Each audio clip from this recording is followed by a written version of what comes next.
আমার দাদা ছিল গরিব, বাবাও ছিল গরিব, স্বামীও গরিব, আমিও গরিব। আমার ছেলেপুলেরা এখনই বলে আম্মা আমরা তো গরিব। আমি বলি হ্যাঁ বাবা আমরা গরিব।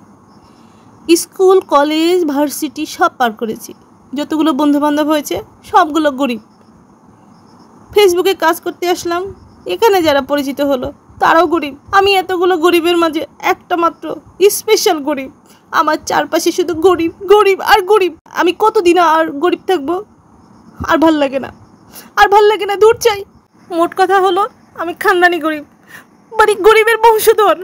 মাঝে মাঝে মনে হয় গরিবের রাজ্যে আমি একমাত্র গরিব রানী। ভাল লাগে না, আর ভাল লাগে না, কোথাও যাব না। সবাই আমার দিকে কেমন কেমন করে তাকায়, বলে এই তো একটা গরিব, স্পেশাল গরিব। আর আমি আর সহ্য করতে পারছি না, আমি সহ্য করতে পারছি না এসব। কেউ তো আমাকে বড়লোক বানাও।